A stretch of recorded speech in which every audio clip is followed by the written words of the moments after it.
हा अध्यक्ष झालेला आहे. काही वेगळं नातं नाही. मी असं सांगितलं की मी अत्रेच्या वंशातला तर आहेच, परंतु लेखनाच्या अंगानं अत्र्यांच्या अंशातला सुद्धा आहे. कारण सगळ्यांच्या अंतःकरणात अंशरूपानं परमेश्वर असेल तर आमच्याही लेखनामध्ये अंशरूपानं अत्रे आहेत. सर्वांच्या मनात ते आहेत. ही सगळी महाराष्ट्र सगळा अत्रेमय होता, सगळ्यांना कल्पना आहे. साहेबांनी उल्लेख केला की मी कळमनुरी तालुक्यातला आहे, खरी गोष्ट आहे. आणि हा सतत डाव्या उमेदवारांचा तालुका राहत आला. जवळजवळ 6 टर्म CPMचे तिथे आमदार होते. जिथे जिथे दुष्काळ असतो तिथे तिथे हे सगळं घडतं. मग म्हणून मी ज्या प्रदेशातून आलो, मराठवाडा, आमच्याकडं खूप रिकामपणे असतं, म्हणून मी असं म्हणतो की मराठवाडा ही जशी संतांची भूमी आहे तशी ती उसंतांची ही भूमी आहे.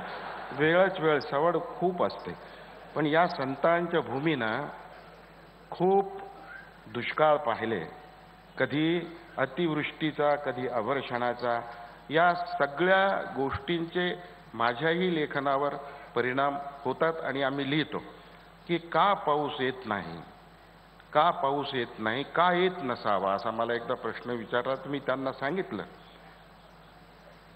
नेत्या पुढाऱ्यासारखीच गत पावसाची झाली, नेत्या पुढाऱ्यासारखीच गत पावसाची झाली, सारा समुद्र पिऊन सर बारकीचा आली.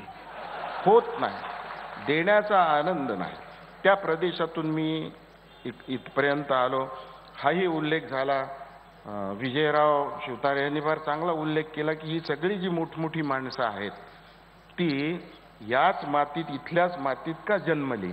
मग माझ्या मनात असा विचार आला की काही हरकत नाही, माझी माती चुकलेली असेल पण माल तर सासवडचाच दिसतो, असं मला का नाही.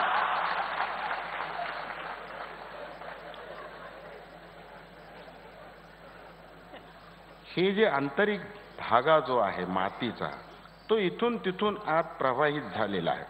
खरं तर मला उत्तम शिक्षक मिळाले नसते शाळेत, महाविद्यालयात, विद्यापीठात, तर सांगता येत नाही. मी इथं ऐकायला सुद्धा येऊ शकलो असतो की नाही, मला काही कल्पना नाही. परंतु या सगळ्या शिक्षकांना सुद्धा, माझ्या गुरुवर्यांना सुद्धा हे संमेलन मी समर्पित करतो आणि माझ्या मनातली कृतज्ञता व्यक्त करतो. प्रातिनिधिक स्वरूपामध्ये माझे महाविद्यालयीन गुरुवर्य समोर बसलेले आहेत, भारती विद्यापीठाचे भूतपूर्व कुलगुरू. त्यांनी समाजशास्त्र 3 वर्षे मला ज्या रीतीनं शिकवलं की नंतर मी BA होतो तेव्हाही मला असं वाटत होतं की मी सुद्धा आता समाजशास्त्र शिकू शकतो. इतक्या सखोलतेनं गुरुवर्य डॉक्टर उत्तमरावजी भोईटे समोर बसलेले आहेत. प्रातिनिधिक स्वरूपात मी त्यांना अभिवादन करतो सगळ्या शिक्षकांच्या रूपामध्ये. फार शिकवणारे शिक्षक होते. आम्ही सुद्धा शिकवणारे प्राध्यापक राहिलो. 32 वर्ष आम्ही शिकवलं. आता आम्ही शिकवणारे प्राध्यापक होतो याचा अर्थ आजचे प्राध्यापक शिकवत नाहीत असं काही नाही. आता काही कुठं अनुभव येतच असेल तर ती गोष्ट फार वेगळी आहे.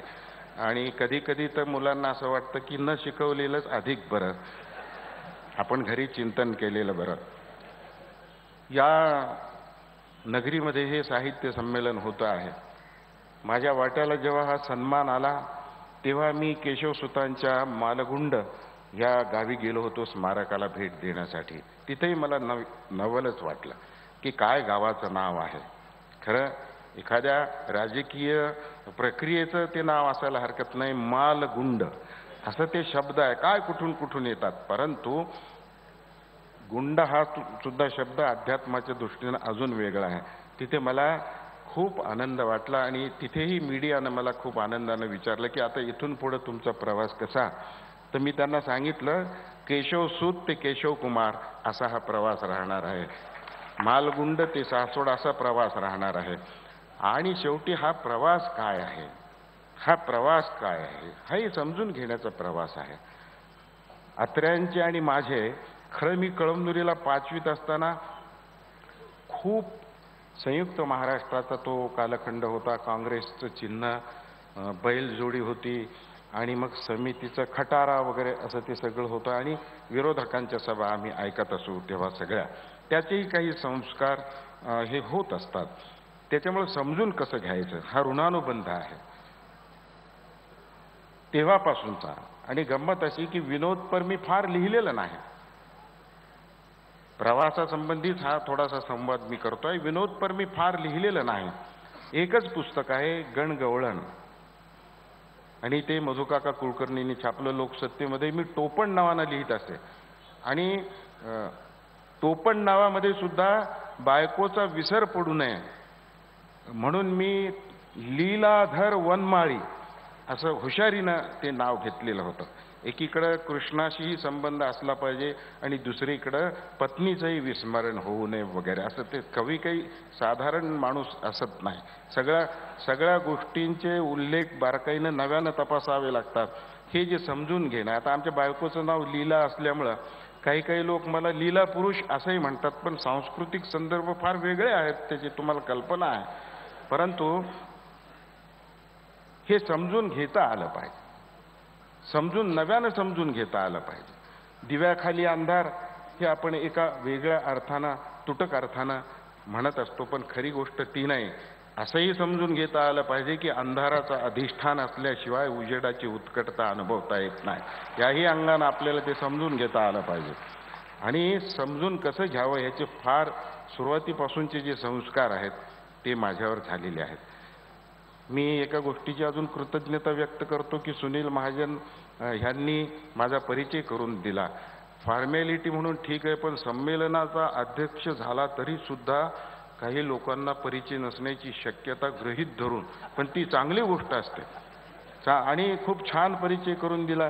खरं तर एकाच वाक्यात परिचय करून दिला कविता तरी चालतं की हे इतके थोर आहेत, हे इतके मोठे आहेत, हे इतके प्रसिद्ध आहेत की यांच्या घरातली माणसं सुद्धा ओळखतात. हा कवीचा पुष्कळ व्यापक परिचय झाला. अनेकदा असं होतं की जगाला ती सगळी ओळख असते. खूप छान परिचय करून दिला आणि मोठ्या खुबीनं हे साहित्य संमेलनाचे आणि मुख्यमंत्री आणि माफ करा म्हणून मग अध्यक्ष झाले. हे खुबीनं त्यांनी ते म्हटलेलं आहे. पण माझं त्याच्याही पुढं म्हणणं आहे की हरकत नाही. एक प्रतिकात्मक तुम्ही जर मुख्यमंत्री म्हणत असाल तरी हरकत नाही, पण हे अखिल भारतीय असल्यामुळं पंतप्रधान हा शब्द वापरावा लागेल.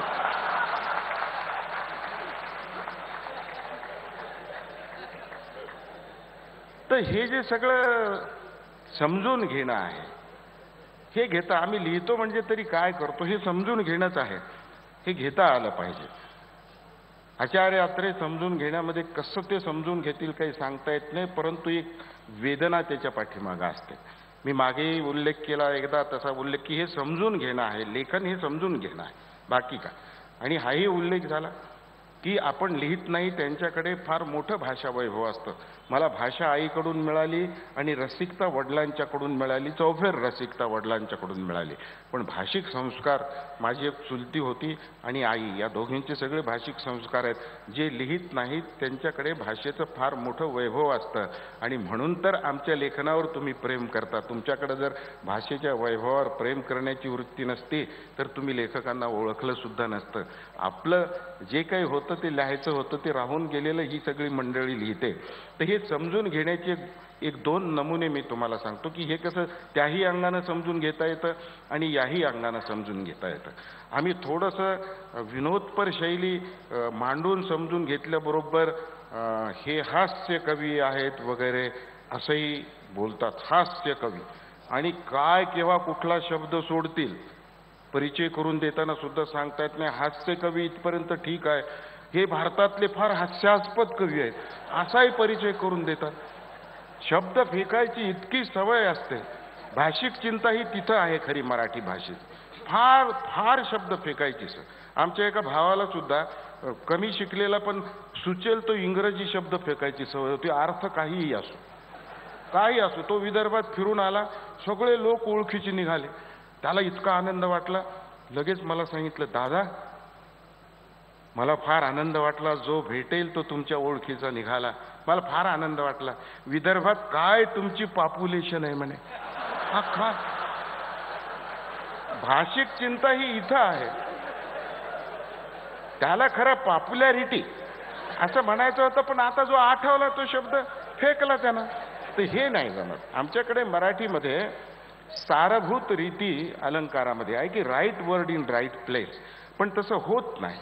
ते झालं पाहिजे. चिंता जी व्हायची आहे ती या गोष्टीची आहे. मग त्या अंगानं सुद्धा आम्ही मानतो की हा दृष्टांत तो आहे. अनेकदा आपण रस्त्यातले जे खड्डे आहेत त्याच्याकडे फार रागानं पाहतो की हे काय रस्ते आहेत. कधी कधी तर काही काही महानगरपालिका वगैरे या खड्ड्याच्या वातावरणाच्या पार्श्वभूमीवर निवडणुका वगैरे होतात असं मी ऐकलेलं आहे. पण परदेशातले जर लोक आले तर ते अजिबात त्याच्याकडे त्या दृष्टीनं पाहत नाहीत. जिथं मोठा खड्डा आहे तिथं गाडी थांबवून खाली उतरतात आणि नवल करतात की या देशामध्ये किती प्रगत तंत्रज्ञान आहे, किती प्रगत तंत्रज्ञान आहे. खड्ड्याला खड्डा जोडून हे रस्ते कसे काय तयार करतात असं त्यांना वाटतं, असं त्यांना वाटतं.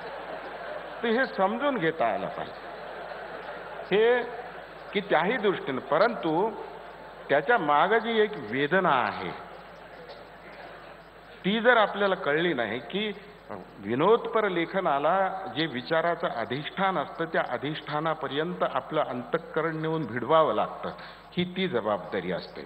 हे समजून घेणं. दुसरं एक आचार्य अत्रेंचं समजून घेण्याचे संस्कार आमच्यावर जे झाले त्यातून हे सगळं येतं. एक जुनी गोष्ट तुम्हालाही माहिती आहे की व्ही व्ही गिरी पंतप्रधान झाले होते तेव्हा त्यांच्या 10-12 लेकरांचा, त्यांच्या सर्व कुटुंबाचा एक असा बृहत कौटुंबिक फोटो दैनिक मराठामध्ये छापून आला होता. परंतु छापून येण्यापूर्वी अत्र्यांच्या समोर तो येऊन पडला तर सगळ्यांनी असं सांगितलं संपादकांना की हे काही लिहायचं नाही, तुम्ही शासकीय मजकूर जो आलेला तो लिहायचा नाही, मी जे वाक्य देईन तेवढंच छापायचं. काय समजून घेणार. नुसतं माणूस नाही, एक छायाचित्र सुद्धा. आणि दैनिक मराठामध्ये पहिल्या पानावर ते छापून आलं चित्र आणि खाली काय लिहिलं, राष्ट्रपती गिरी आणि त्यांची कामगिरी.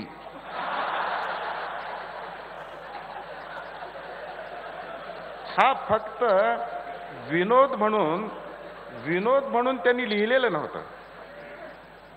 त्याच्या मागे एक वेदना आहे की ज्या लोकसंख्येमुळं देश हैराण आहे त्याची सुरुवात राष्ट्रपती भवनातूनच होत असेल तर कुणी कुणाला उपदेश करायचा, कुणी कुणाचं प्रबोधन करायचं हे समजून घेणं आहे. पण असं असलं तरी सुद्धा प्रत्येक क्षेत्रातलं हे समजून घेणं आहे. विजयराव बोलत असताना शिवतारेजी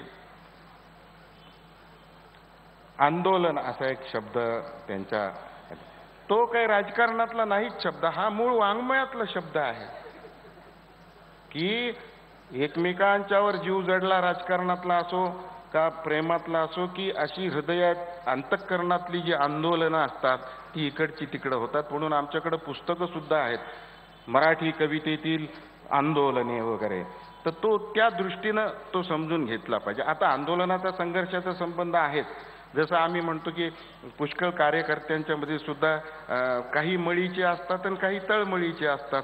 तर तिथं आंदोलनाचा एक वेगळा अर्थ असतो आपल्याला माहिती आहे. तेव्हा याही अर्थानं आंदोलन हा एक शब्द असा आहे की राजकारण साहित्याला जोडलेलं आहे आणि साहित्यावर राजकारणाचं प्रेम आहे. म्हणून मी मीडियालाही असं सांगितलं की राजकीय माणूस इथं उपस्थित असला पाहिजे, त्याच्या इतका मला दुसरा आनंद वाटत नाही. आणि आमच्या साहित्यामध्ये जे आम्ही राजकारण चालवतो, काय राजकारणी माणसं चालवतो पण पत्ता लागू देत नाही. आणि सत्तेच्या राजकारणात पत्ता शेवटी लागतोच. पत्ता न लागू देणारं सुद्धा राजकारण हे समजून घ्यावं लागतं. नेहमी मला याही गोष्टीचा की विजयराव कोलते यांचा नामचा फार जुना स्नेह आहे. ऋणानुबंधाचं सांगितलं की मी आचार्य अत्रे यांच्या नावानं असलेला विनोदाचा जो विनोदपर लेखनाचा जो पुरस्कार आहे महाराष्ट्र शासनाचा तो मला मिळाला, तो एक ऋणानुबंध आहे. आणि बरोबर एक तपापूर्वी 12 वर्षापूर्वी आचार्य अत्रे साहित्य संमेलनाचा सासवडला मी अध्यक्ष होतो. हा जो धागा आहे की मध्ये 12 वर्ष गेली, एक तप गेलं आणि मग आम्ही सांगितलं की शेवटी तपाशिवाय काहीच मिळत नसतं, ती साधना असावीच लागते. आणि ही जी अक्षर साधना आहे त्याचे सुद्धा संस्कार आमच्यावर झालेले आहेत. वाचन संस्कृतीचा तर साहेबांनी खूप छान असा उल्लेख केला की वाचाल तर वाचाल, वाचाल तर वाचाल, म्हणजे छापलेली पानं ही वाचता आली पाहिजे. आणि सगळा समाज सुद्धा वाचता आला पाहिजे. समोरासमोर माझ्या माणसाचा चेहरा असेल तर मी चेहरा वाचून, काही काही लोकांना मुद्राशास्त्र फार कळतं, त्यातलं मी एक आहे, पण मला विचारायचं नाही की बा माझा चेहरा पाहून तुम्हाला काय वाटलं वगैरे. तर माणूस वाचता आला पाहिजे. छापलेला कागद कुणालाही वाचता येईल, समोर आलेल्या माणसाचा चेहरा वाचता येईल. मला स्वतःला संवेदनशीलतेचा टोकाचा अनुभव असा वाटतो की माणूस पाठमोरा आणि कागद पाठकोरा ज्याला वाचता येतो, तोच आपल्या अंतःकरणाची स्पंदने जी आहेत ती तुम्हाला देऊ शकतो. हे घडलं पाहिजे. आणि खरी गोष्ट ही आहे की कोरा कागदच कवीला, लेखकाला खुणावत असतो की हे सगळं जे माझ्या अंतःकरणात उमटलेलं आहे ते फक्त गिरवायचं तू, बाकी काय नाही. म्हणजे मुळात त्या कागदाच्या अंतःकरणामध्ये हे सगळं दडलेलं असतं. आणि काही गोष्टी मी सांगणार आहे जाता जाता. पुष्कळदा आम्ही जो हसवतो तो विदूषक अशी एक व्याख्या आहे, पण ती खरी व्याख्या नाही विदूषकाची. टाहो हुंदक्यास देतो त्याचे अनावर स्वर, विदूषकाचे काळीज दुःख वेदनांचे घर, ही खरी त्याची व्याख्या आहे. पण अश्रू न्याहाळतो कोण, डोळे झरता झरता, मोर जगास दिसतो फक्त पिसाऱ्या पुरता. ते सगळं असं हे होतं. मी ह्या ओळी छापल्याने मी शेवटी तिथं वेदनेजवळ येऊन थांबावं लागतं की मेघ असो मेघ नसो, मोर नाचतोच आहे, पिसाऱ्यातल्या पिसांचा ढीग साचतोच आहे. पण आपल्याला फक्त ती मोराची पंख दिसतात, पण मोराच्या त्वचेवरून जिथून हे पीस गळून पडलेलं असं असतं तिथं एक सल असते, आणि जन्मभर हा मोर ती सल आपल्या अंगावर बाळगत असतो. म्हणून मी जर जिथे सल आहे तिथेच अस्सल आहे हे आपल्याला लिहिता आलं पाहिजे, कळलं पाहिजे. वेदनेशी हे नातं जोडावं लागतं आणि आम्ही जोडतो. नेहरू आणि सरदार पटेल यांचा एक संवाद फार प्रसिद्ध आहे. स्वातंत्र्य मिळाल्यानंतर नेहरू असं म्हणाले, पटेल आपल्याला कल्चरसाठी काहीतरी करावं लागेल. तर सरदार पटेलांनी फार छान उत्तर दिलं की mister Nehru, I know only one culture, that is agriculture. हे जी साहित्याचा आणि शेती संस्कृतीचा जो संबंध आहे, आज शिवारातून येणारी जी मुलं आहेत ती सगळी मुलं त्या पद्धतीचं लेखन करतात. तर हे सुद्धा आपल्याला पाहता आलं पाहिजे. मी साहेबांना ते सांगत होतो की मी खूप गरीब असल्यामुळं मॅथमॅटिक्सचा स्कॉलर होतो, पण इंजिनिअरिंगला मला जाता आलं नाही. आणि मग गुरुवर्य भोईटे सर मला भेटले. तर कधी कधी असंही वाटतं की गरिबीचा सुद्धा आपण गर्व ठेवला पाहिजे, कारण गरिबीतून दुःखाजवळ राहण्याची जी श्रीमंती प्राप्त होते ती अन्यत्र कुठेही प्राप्त होत नाही. म्हणून पुष्कळदा आम्ही हे लिहितो, असंही लिहितो की कधीही असे घडले नाही जिथे दुःख भेटले नाही, कधीही असे घडले नाही जिथे दुःख भेटले नाही, स्वप्नही असे पडले नाही जिथे दुःख भेटले नाही. आणि शेवटचा चरण सांगतो, मी गोसावी दारोदारी सुखे मागत फिरतो आहे. मी गोसावी दारोदारी सुखे मागत फिरतो आहे, दार असे सापडले नाही जिथे दुःख भेटले नाही, दार असे सापडले नाही जिथे दुःख भेटले नाही. मग या दुःखाची गोष्ट का दुःखाजवळ यावं लागतं, एक दोन छोट्याशा रचनांनी माझं मनोगत मी संपवतो.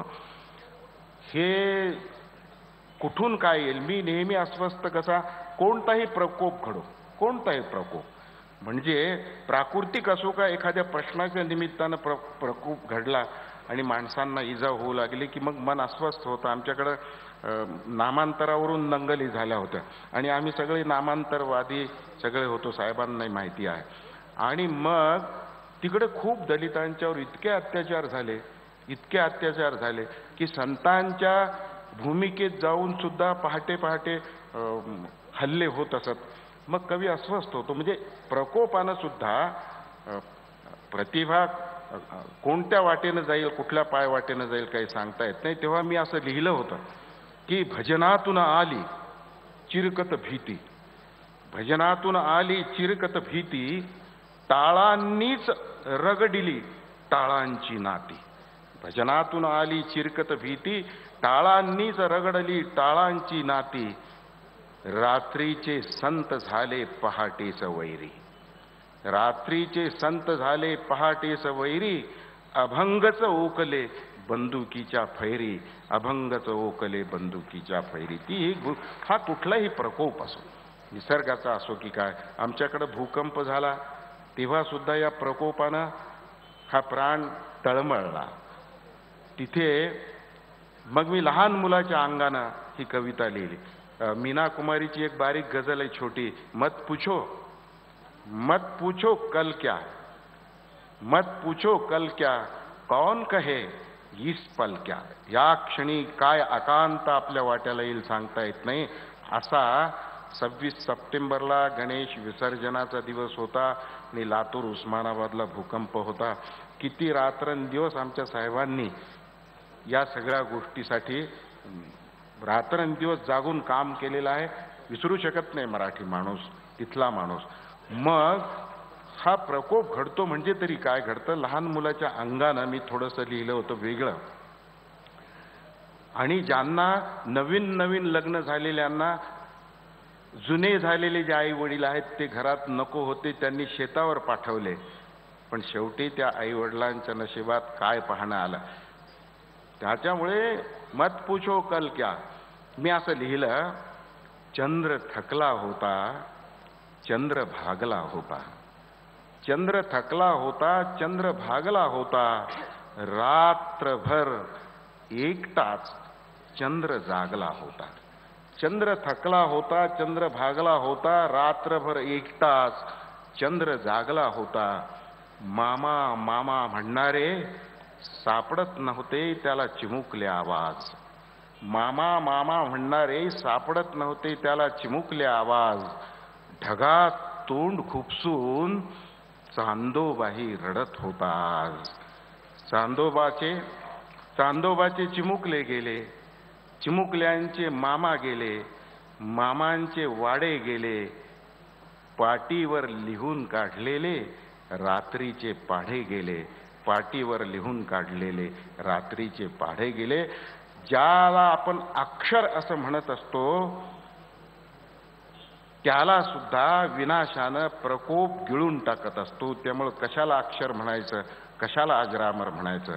या दृष्टीने आम्ही राजकारणाचाही उल्लेख झाला. राजकारणासंबंधी सुद्धा आम्ही लेखन करतो आणि थोडंसं वातर टीकेच्या अंगानं होणारं ते लेखन असतं. मित्रहो, जाता जाता एक 2-3 गोष्टींचा मी उल्लेख करतो की समाजामध्ये ही भावना आहे, मराठी भाषेसंबंधी चिंता आहे. मला ती वाटत नाही, परंतु काहींना ती वाटत असेल तर तो एक रास्त असा त्यांच्या मराठीवर असलेल्या प्रेमाचा भाग आहे, अनुभव आहे. की खेड्यातला माणूस आहे, वारकरी माणूस आहे. आमचे मोठे बंधू रामदाजी फुटाणे नेहमी म्हणतात, खेडं आहे, गरिबी आहे आणि वारकरी आहेत तोपर्यंत मराठी भाषेची इतरांनी चिंता करायचं काही कारण नाही. हे खरं आहे. परंतु त्याचबरोबर अशी एक समाजामध्ये भावना आहे की अगदी बालवाडीपासून ते थेट पदव्युत्तर अभ्यासक्रमापर्यंत सर्व ज्ञानशाखांच्या मध्ये मराठी भाषा ही अनिवार्य असली पाहिजे. त्याचाही खूप परिणाम होणार.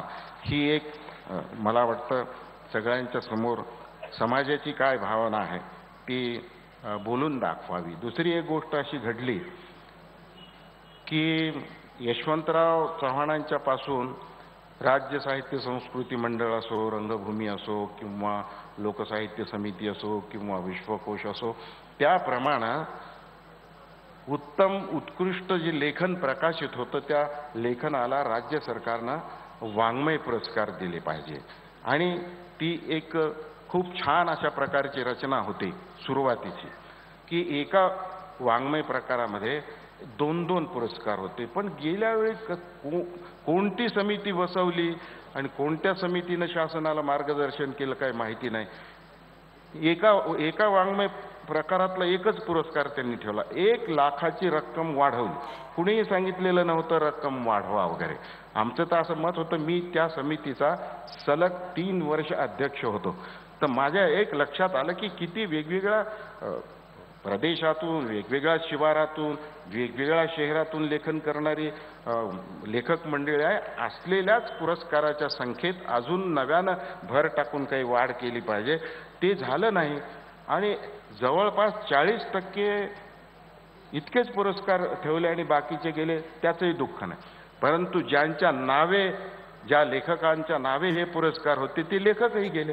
जसं केशवसुतांच्या नावे केशवसूत पुरस्कार एकच राहिला, बालकवींच्या नावे होता तर बालकवी गेले. म्हणजे नुसते पुरस्कारच गेले असं नाही, लेखकांनाही गायब करून टाकलं. तर ह्याचा एकदा उलगडा झाला पाहिजे. आणि शासनाला माझी विनंती राहील की पूर्वीसारखेच हे पुरस्कार असले पाहिजे, किंबहुना नवीन एखादी समिती बसवून अजून त्या पुरस्कारात वाढ केली पाहिजे. पुरस्काराच्या रकमेला कातर लावली तरी चालेल, कुणी काही सांगितलं नाही. इतक्यावरही एक लाखाचा पुरस्कार द्यायचा असेल तर ते तुम्ही पुरस्काराची संख्या कमी करून त्याचं नियोजन करायचं नाही. हे नियोजन या अशा सांस्कृतिक क्षेत्रामध्ये चालत नाही. ही मला स्वतःला न आवडलेली गोष्ट आहे आणि कुणालाच ती आवडलेली नाही. कारण इतकी मोठमोठ्या लेखकांच्या नावानं ते पुरस्कार दिले जात असत आणि ते आता राहिलेले ना, काही कारण नाही, काहीही कारण नाही. तर त्याच्यावर सुद्धा शासनानं जरूर पुनर्विचार करावा असं मला स्वतःला वाटतं. मी पहिला सत्कार जो स्वीकारला तो सीमावर्ती बांधवांनी केला बेळगावला, तो स्वीकारला होता. आणि मग तिथे मी हे सांगितलं की भारतातल्या ज्या भाषा आहेत, कोणतीच भाषा कुठल्याही भाषेचा द्वेष करत नाही, त्या भाषा भगिनी आहेत, कुणीही करत नाही. मग हे भांडण भाषिक संघर्षाचं हे भांडणच नाही, भूगोलाचं आहे थोडंसं, परंतु मुख्यतः कधीही हलायचं नाही अशी जी तिथल्या राजकीय मंडळींनी घेतलेली भूमिका आहे, त्या भूमिकेचं हे मोठं भांडण आहे. आता हे न्याय प्रविष्ट आहे. म्हणून धर्म असो का भाषा असो, दोन्हीकडेही हे एका हिंदी कवीचं जे लेखन आहे ते आपल्याला एक वेगळा अनुभव देतं. धर्मासंबंधी लिहिलं पण ते भाषेलाही लागू आहे की हे का होत नाही. म्हणजे महाराष्ट्रातल्याही शासनाची आणि तिकडच्या शासनाची इच्छाशक्ती ही जरा वाढली पाहिजे आणि संपूर्ण महाराष्ट्र मराठी माणूस तिथल्या माणसांच्या पाठीशी जर उभा राहिला तर काय हा प्रश्न सुटायला वेळ लागणार नाही. तसं होत नाही. म्हणून एका कवीनं असं सांगितलं आमच्या की हर धर्म में नेकी बसती है, हर धर्म में धंधे होते हैं. भाषेलाही हे लागू आहे. हर धर्म में नेकी बसती है, हर धर्म में धंधे होते हैं, बात सही जो मुझसे पूछो कुछ लोग ही गंदे होते हैं. तर हा जो भूमिका घेणारी ही माणसं आहेत त्याच्यामुळे हा प्रश्न सुटत नाही. हा एक भावनेचा भाग आहे आणि त्यातून खूप तिकडच्या मराठी बांधवांना हे सगळं सहन करावं लागतं. दुसरी एक मोठं स्मारक आचार्य अत्रे यांचं होईल, परंतु ते इथे होऊ नये असं माझं मत आहे. संयुक्त महाराष्ट्राचा एक मोठा बुलंद आवाज हा आचार्य अत्रे होता असा मी अनुभव घेतलेला आहे. तेव्हा आचार्य अत्रे यांचं उचित आणि भव्य स्मारक हे मुंबईला व्हावं अशी माझी स्वतःची इच्छा आहे, अशी माझी ती मनोकामना आहे.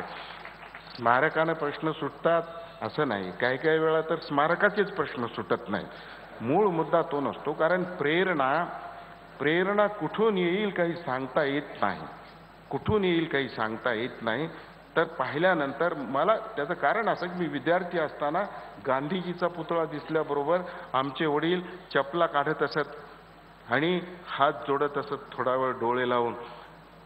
काय तिथे सगळी जगण्याची एखाद वेळी प्रेरणा म्हणून आपल्याकडे सगुण साकार हे जे देवाचं रूप असतं ते जरा वेगळ्या कारणासाठी असतं आणि ज्यांना ते नको असतं ते निर्गुण निराकार गोष्टीचे सुद्धा आम्ही अनुभव घेतो आणि निर्गुण निराकार अशा प्रदेशातले आम्ही अनुभव शब्दबद्ध करतो.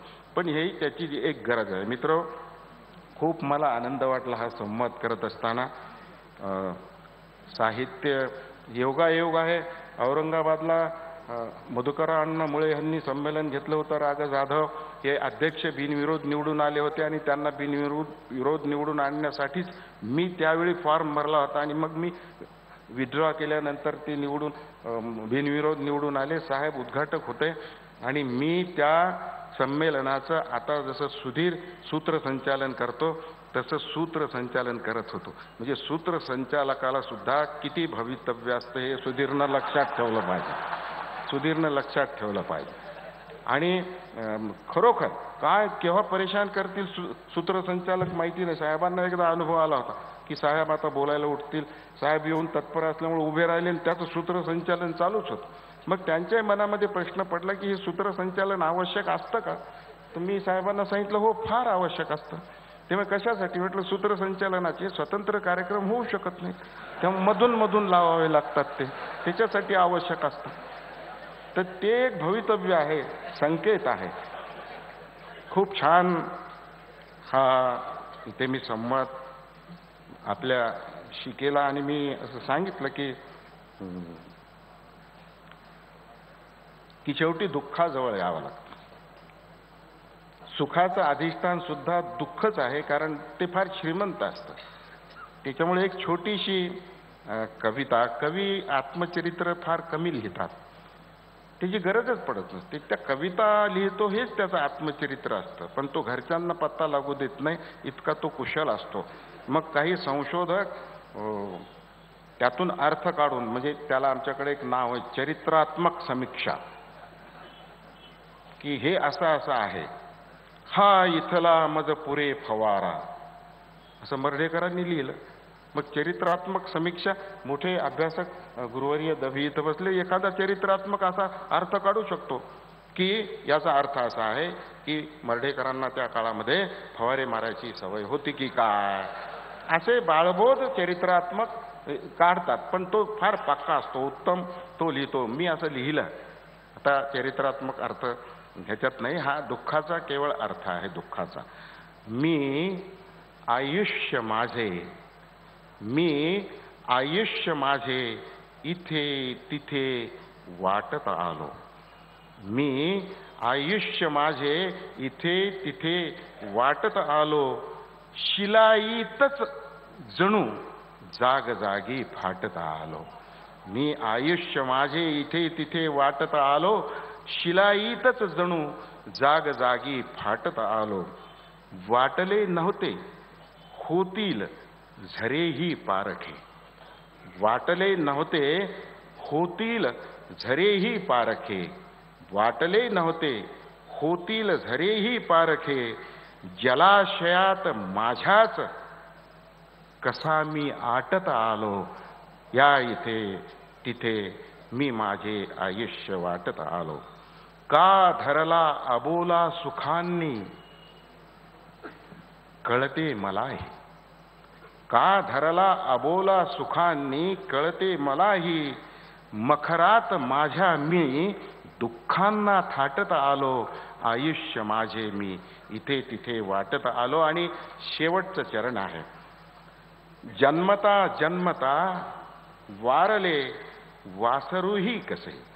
तुम्ही जर बाळांपण पाहिलेली असतील गुराढोरांचे, आमचं लहानपण त्याच्यात केलं की अनेकदा हे असं होतं, जन्मता जन्मता वारले वासरूही कसे, जन्मता जन्मता वारले वासरूही कसे, गायी सारखाच मी मरणाला चाटत आलो, मी आयुष्य माझे इथे तिथे वाटत आलो. ते कितीही वासरू मेलेलं बाहेर आलं तरी सुद्धा ती अनेक प्रहर त्या वासराला चाटत असते की निदान त्या एका आत्मीय आतल्या मायेनं प्राण येईल की काय त्याला. असे सगळ्या दुःखाजवळ आम्ही जेव्हा येत असतो तेव्हा मुख्यतः तो माणूस असो का अन्य कुणी असो, मित्र हा खूप जरा वेगळ्या प्रकारचा, की हे मुक्त बोलणार आहेत म्हणजे काय बोलणार आहेत, तर हे मुक्तच नाही तर आम्ही स्वतः कवी भटके असल्यामुळं हे बोलणं हे विमुक्त आहे असं म्हणायला काही हरकत नाही. भटके विमुक्त हे सगळे कवी आहेत. आणि आता वर्षभर मी फिरावं म्हणून 1 लाखाचा चेक दिलेला आहे.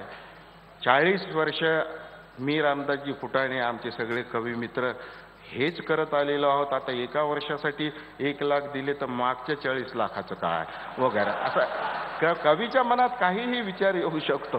तेव्हा मित्र मी आमच्या अण्णा विजयदादा, त्यांचे सगळे सहकारी, आयोजक संस्था आणि मुख्यतः सगळी तरुण मंडळी इथे राजकारणातली आलेली, आमचे साहेब इथं आले. माझ्यावरचं प्रेम जे जुनंच आहे 70 पासूनचं, ते 70ीत येईपर्यंत आम्ही ते प्रेम जशाला तसं टवटवीत आहे. त्या टवटवीत प्रेमाचा खरं माझ्या घरामध्ये अक्षराचा गंध नव्हता असं त्यांनी उल्लेख केला, तो फार सार्थ आहे. परंतु ज्यांच्याकडं उपजत शहाणपण होतं त्यांना हे कळलं की ह्याच्या वाट्याला जर अक्षर आली लेकराच्या, तर साहेबांच्या उपस्थितीचा तरी निदान गंध त्याला अनुभवता येईल. तो मला अनुभवता आला. त्याबद्दल सर्वांच्या संबंधी, आपल्या संबंधीची माझ्या मनातली कृतज्ञता व्यक्त करून इथे थांबतो. धन्यवाद.